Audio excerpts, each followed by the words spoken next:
somebody go get some cheese because a rat is currently on the loose. Top Dragon, he's just doing so bloody much. There we go, a cheeky 4 for Top Dragon. Venture is alongside Sim and Torb in terms of having the lowest pick rates in the game.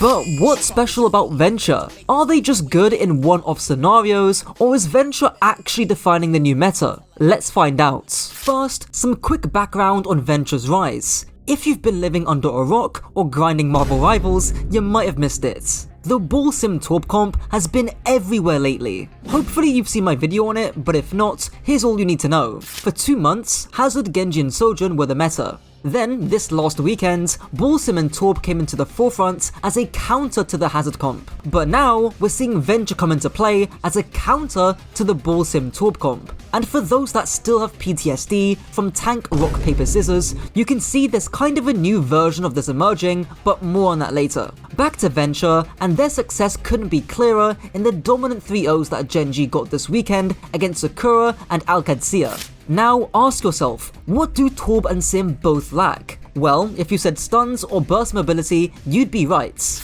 Unlike Cassidy, Torb doesn't have a flashbang to stun and punish the Venture. Not to mention, Torb and Sim don't have much burst mobility to escape the Venture easily. Especially for Torb, this becomes super pivotal later on, so keep this in mind. Venture can also drill dash you out of TP and ignore the Torb turret entirely just by burrowing.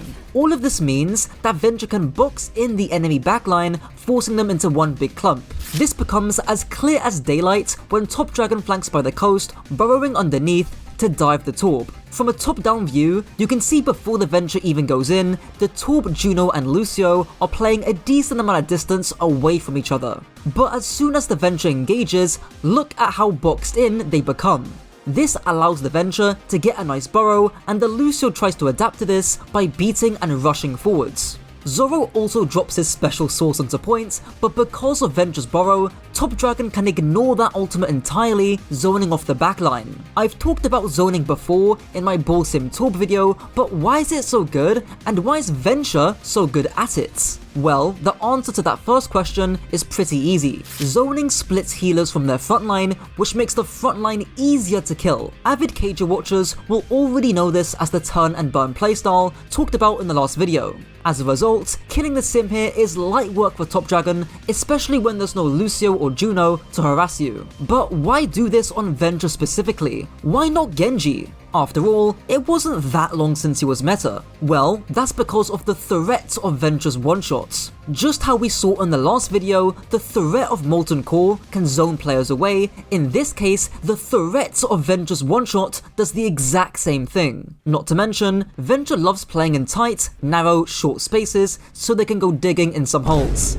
We see here, Venture is nestled right between the backline of Lucio Kiri and the frontline of Sigma, Torb and Sim. Because the Lucio Kiri don't want to get one-shot by the burrow, this zones them away from the frontline. As a result, it becomes really easy to kill the Sigma and Sim despite the Ramatra dying, and is honestly a pretty textbook example of zoning. Sometimes though, you don't need to do all that. You can skip straight ahead to the killing. Because Proto pops their gliders early, Top Dragon can just easily burrow underneath them and finish them off pretty quickly. Now, Top Dragon's getting ready to put on a masterclass straight after. But here's where things take a twist. After just one fight, Zoro's had enough of the bullshit, swapping to Cassidy, the Venture counter. But does it actually work? Well, to begin with, Sakura tried TP to points. However, the Venture is right underneath their feet with Burrow, and Top Dragon splits off Stribber, who's playing Lucio. Stribber still does manage to TP through, but because of the amazing boot by Crispy,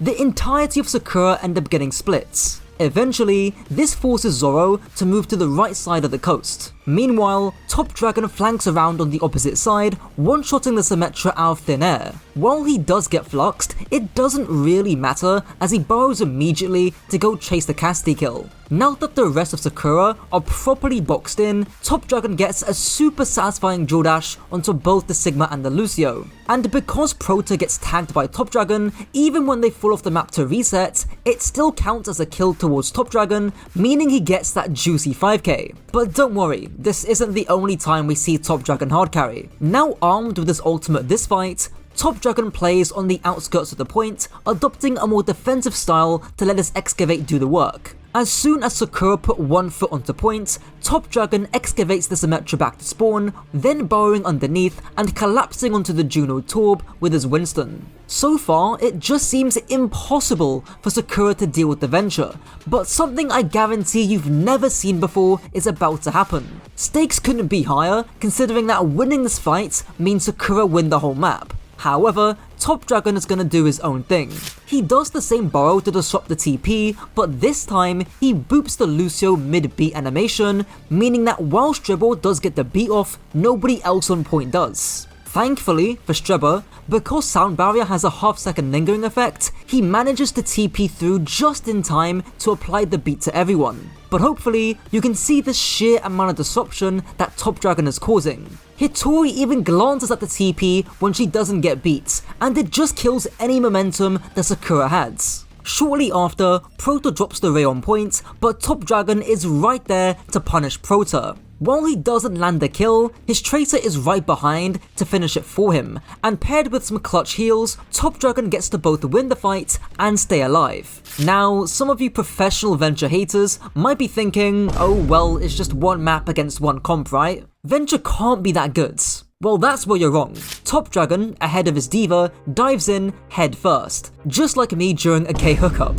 He dashes underneath, pushing back 4 people at once, and if you paid attention during the boxing and zoning section, you already know what's gonna happen. Gen G currently have 3 different angles onto the box that Top Dragon has helped to create, so even when Mag gets demeched, it doesn't really matter. Top Dragon just burrows in again, dashing underneath, creating a ton of space. The Sojourn is forced to power slide back, the Diva flies away, the Lucio wall rides away, and the Kiriko TPs away. All this zoning leaves the Torb on the front line to get turned and burned, and now you're seeing that point about Torb lacking burst mobility really matter. Like seriously, what is Checkmate supposed to do here? Unsurprisingly, he dies, but we're not done there. The Diva tries pushing the Venture, but Top Dragon just dashes out with ease. He then burrows back in, catching the Sojourn who power slides, and this run becomes more messy than Kanye's Twitter. Inevitably, Checkmate goes Pharah, but that's not gonna stop Top Dragon. As soon as he detects the Pharah, he burrows underneath, chases with dash, and hits some truly cinematic shots. Honestly, a based Giga Chad move against the Soy Pharah counter. Now when Checkmate reluctantly hovers back from spawn, Top Dragon burrows underneath, eventually deciding to dash into the Diva, almost splitting off Ziads. While he does eventually die here, he at least forces a recall, and Sorn is able to trade back by killing the Pharah. And just like that, Checkmate's adventures with Pharah are over. But that fight did raise something interesting. When Top Dragon was in burrow, who can he actually go on? Who does he zone? Pharah's up in the air, Tracer can blink out, the Lucio is busy wall riding, Kiriko's on the high ground, and Diva can fly out. Maybe he can go on the Kiriko, but then he'd be in open space and die. And this is where we get into the downsides of Venture: mobility, high grounds, and open space. On the previous map, Suravasa, Top Dragon was almost always on Venture, specifically when he was playing into Tracer Sojourn. But as soon as Lubda goes Echo and Top Dragon dies to them, he swaps off to go Sojourn. You can see Top Dragon make an effort to zone the backline,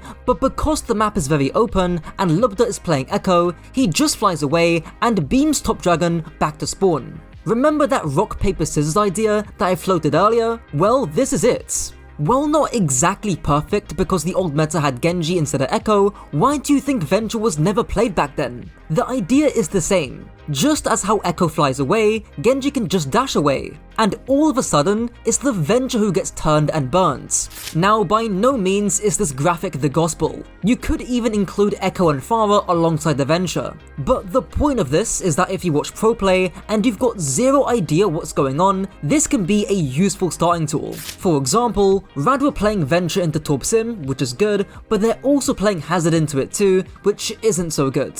If you want to stay on the cutting edge of what's happening at the highest levels, check out this video on screen and feel free to subscribe too. Get my Spylo approved coaching too by clicking the link down below. Until next time.